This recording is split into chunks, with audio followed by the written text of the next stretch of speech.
सातबारा उतारा म्हणजे काय आणि फेरफार नोंदीचं महत्व काय हे समजून घे. हो, पण यातला फरक नेमका काय आहे? सातबारा जमिनीची मालकी दाखवतो तर फेरफार बदल दर्शवतो. नमस्कार. सातबारा म्हणजे काय?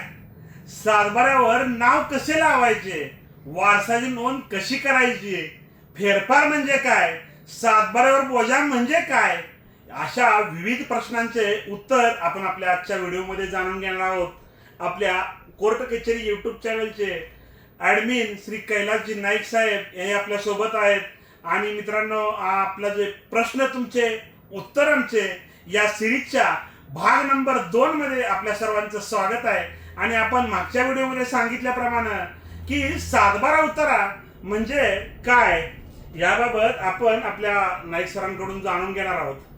आता मित्रांनो, सातबारा उतारा हे नाव प्रत्येकाला माहीत आहे, त्याच्यावर काय नोंदी असतात हेही माहीत आहे. परंतु अजून सुद्धा बऱ्याच जणांना सातबाराचा उतारा म्हणजे काय, त्याच्यावर कोणत्या नोंदी असतात आणि त्या उतार्याचं महत्त्व काय, तो मालकीचा कागद असतो का, याची बऱ्याच जणांना माहिती नाही. तर सातबाराचा उतारा म्हणजे शेत जमिनीच्या संदर्भामध्ये ती शेत जमीन कोणाच्या मालकीची आहे, कोणाच्या कब्जामध्ये आहे, या सर्व नोंदी ज्या महसूल कागदपत्रांवर केल्या जातात, साध्या सोप्या भाषेमध्ये सांगायचं तर ज्या महसूल डॉक्युमेंटमध्ये केल्या जातात, रेकॉर्डमध्ये केल्या जातात, तर त्याला सातबाराचा उतारा असं म्हटलं जातं. कारण सातबाराच्या उतार्यावर एखादी मिळकत, शेतजमीन जी आहे ती कुणाच्या मालकीची आहे, कुणाच्या कब्जात आहे, त्याच्यावर बोजे कोणते आहेत, या सर्व गोष्टींचा उल्लेख हा या सातबाराच्या उतार्यावर असतो.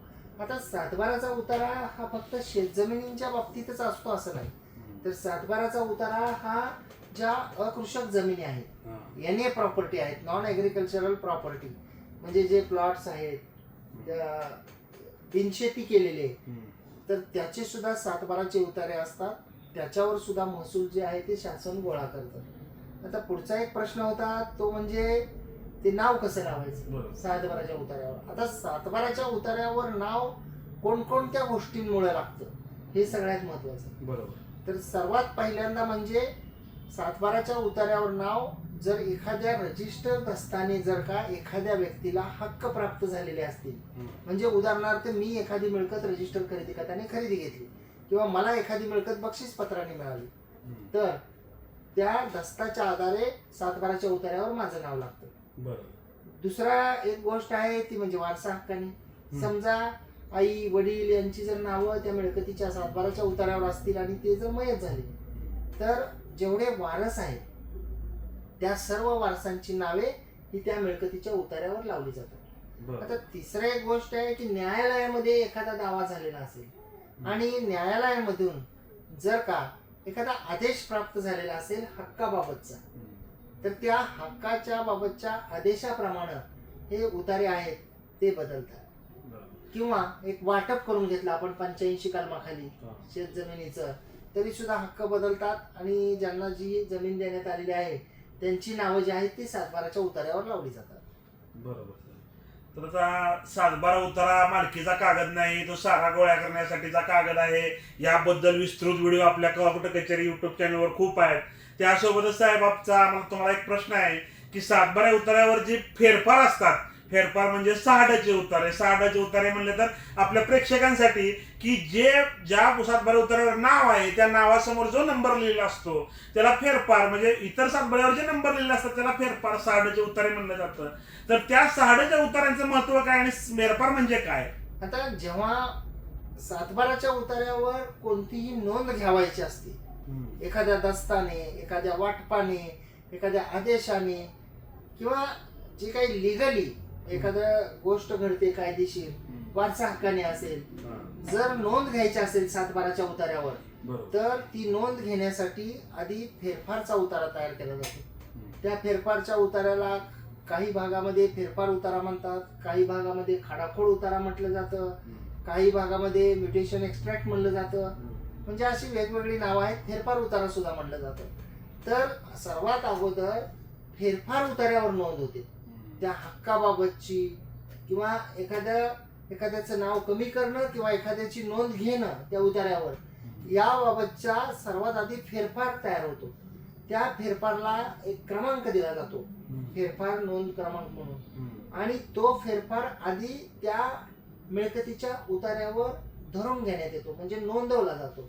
त्यानंतर त्याचा कालावधी संपल्यानंतर नोटीस पिरियड, ती जी नोंद आहे ती मंजूर केली जाते. आणि जेव्हा ती नोंद मंजूर होते त्यावेळी त्याचा अंमल जो आहे तो सातबाराच्या उतार्यावर केला जातो. आणि फेरफार जे आहेत ते वेगवेगळ्या प्रकारचे असतात. विहिरीच्या नोंदीबाबतच्या असतात, रस्त्याच्या हक्काबाबतच्या असतात, बोरवेलच्या नोंदीबाबतच्या असतात. एवढंच नाही तर खरेदी विक्रीच्या संदर्भातले असतात, न्यायालयाच्या निकालाच्या संदर्भातले असतात, वारसा हक्काच्या संदर्भातले असतात.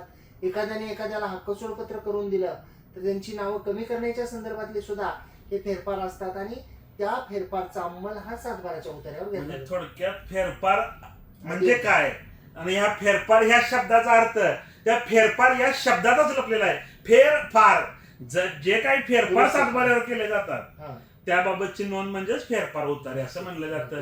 आणि आपला शेवटचा प्रश्न आहे की सातबाऱ्यावर बोजा म्हणजे काय आहे. आणि त्यानंतर मग आपण आपल्या व्हिडिओच्या जी काही पुढील नेक्स्ट व्हिडिओ येणार आहे त्या विषयावर बोलणार आहोत. मित्रांनो, तर सातबाऱ्यावर बोजा म्हणजे नेमकं काय. आता बोजा हा वेगवेगळ्या प्रकारचा असतो. तो पतसंस्थांचा असतो, तो विविध कार्यकारी सोसायटीचा असतो, तो राष्ट्रीयकृत बँकेचा असतो, किंवा तो एखाद्या खासगी सावकाराचा सुद्धा असतो ज्याला सावकारकीचं लायसन आहे, ज्याच्याकडून एखादी रक्कम जी आहे ती आपण जर का उधारीनं घेतलेली असेल तर त्याबद्दल एखादा दस्त जर रजिस्टर झालेला असेल. म्हणजे जेव्हा एखादी मिळकत ही आपण दुसऱ्या व्यक्तीला तारण देतो, मग ती गहाण खात्याने असो, ती करारपत्राने असो, आणि त्यांच्याकडून कर्ज घेतो, तर जे आपण कर्ज घेतलेलं असतं त्याचे जे दस्त नोंदवलेले असतात तर त्या दस्ताच्या कर्जाच्या बोजाची नोंद ही इतर हक्कामध्ये केली जाते सातबाराच्या उतार्यावर. आणि सातबाराच्या उतार्यावर इतर हक्कामध्ये नोंद होण्यासाठी त्याचा सुद्धा आधी फेरफार होतो. म्हणजे 6 उतारा तयार होतो, नोंदीचा क्रमांक असतो, आणि नंतर त्याचा जो अंमल आहे तो सातबाराच्या उतार्यावर. विविध प्रकारचे बोजे आता जुने जर सातबारे पाहिले तर जुन्या सातबाऱ्यामध्ये बंडिंग बोजा आहे. म्हणजे जे बोजा ज्याचा आपण देणं आहे ती रक्कम आपल्याच्या इतर हक्कामध्ये नोंदवणं म्हणजे बोजा म्हणलं जातं. त्याला बोजा म्हणजे काय. तर मित्रांनो, आपण ही व्हिडिओची सिरीज जी चालू केली आहे की प्रश्न तुमचा उत्तर आमचे, या सिरीज मध्ये हा दुसरा भाग होता.